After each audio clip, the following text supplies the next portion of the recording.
Mourners in Minab in Iran today. Families burying the newly identified victims from the strike on a primary school back in February.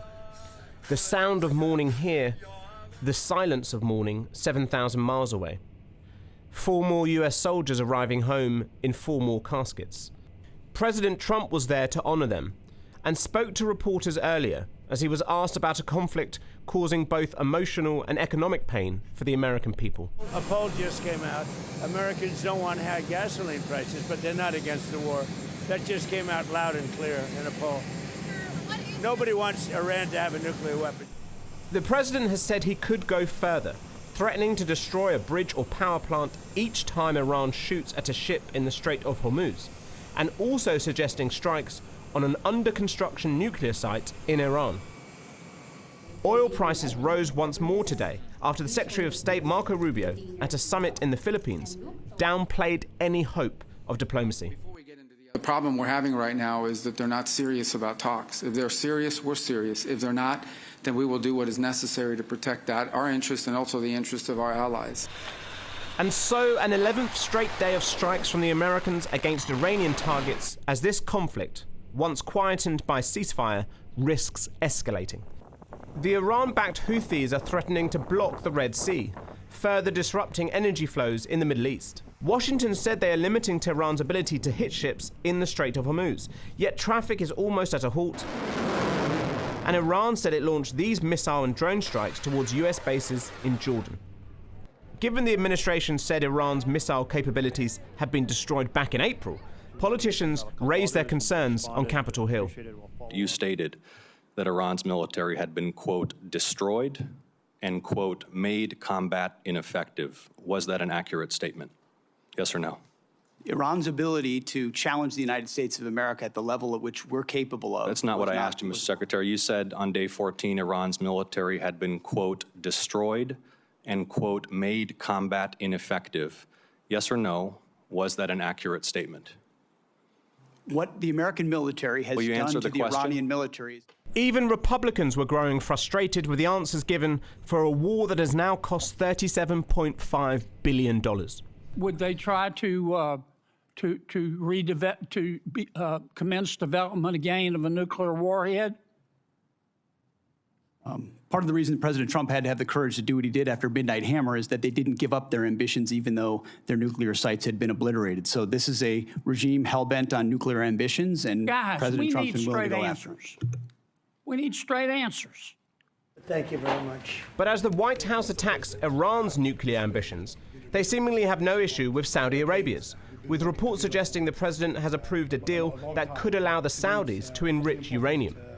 That would anger not just Tehran, but also Israel, who wanted any US deal to be combined with a normalization of relations between themselves and the Saudis. When you take a look at the US's negotiating position and what it's been willing to offer and what it's been willing to ask or demand of the Saudis, there is no other conclusion to draw than this is a reflection of a dramatically weakened American position. Is this just Trump getting deals done where others can't, or a sign that his policies are all over the place and risk spiraling? A war that has cost 18 American lives, as well as thousands more in Iran and Lebanon. And in the last few minutes, the Revolutionary Guard's aerospace commander has warned that Iran will cut off electricity to US regional allies if its bridges or power plants are attacked. Barbara Slavin is a distinguished fellow at the US-based think tank, the Stimson Center, and former director of the Future of Iran Initiative at the Atlantic Council. I'm happy to say that she joins me now from Washington. Barbara Slavin, it's good to have you back on the program.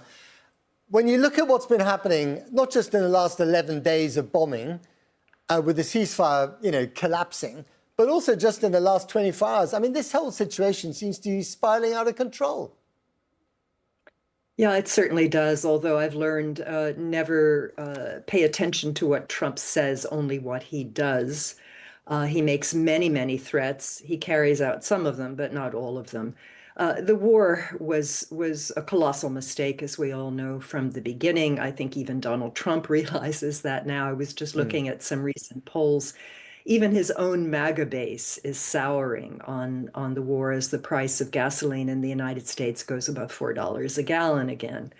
And of course, we have midterm elections coming.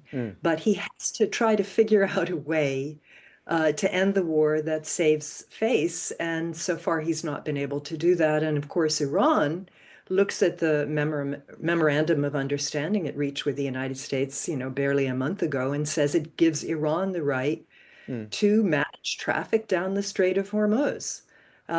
So we have to be able to find a way to reconcile these positions. I mean, this can't continue like this. But what are President Trump's options here, realistically?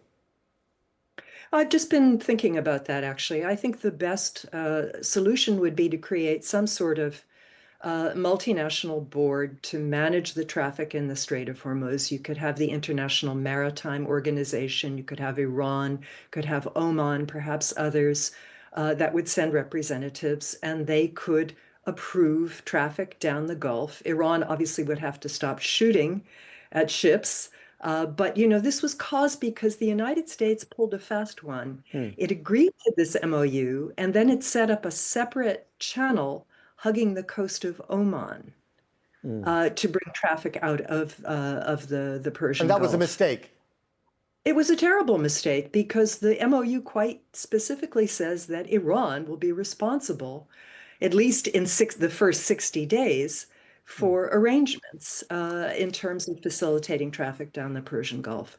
So I think we have to go back to square one, come up with a multilateral system that has buy-in from the Iranians, and try to get back to where we were just a few weeks ago. Because otherwise, I mean, this is ridiculous. What, we're going to bomb their power plants and they're going to bomb Kuwait and Bahrain? I mean, this is just ridiculous. Or indeed go back to where we were on the 27th of February when the Strait of Hormuz was open and no one was charging anything. That we can't do. That right, ship okay, we has can't do that. failed. But just it has indeed. But just briefly on the Strait, I mean, the Iranians have got a taste for charging money and exerting fear. They're not going to get rid of that, are they? That's their superpower. Well, there are other ways to compensate Iran. I mean, for example, since 2023, Iran has been promised $6 billion in assets. Originally, they were in South Korea. They were sent to a bank in Qatar. They were supposed to be unfrozen in September of 2023. And then the Hamas attacks of October 7th in that year happened. And that money is still sitting there. I mean, It is Iranian money. There are ways to compensate Iran for restoring freedom of navigation in the Gulf.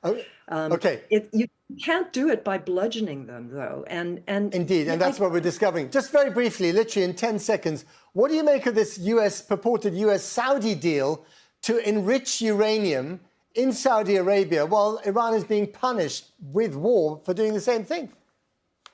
Well, look, Iran and Saudi are two different places, but no, it's inconsistent.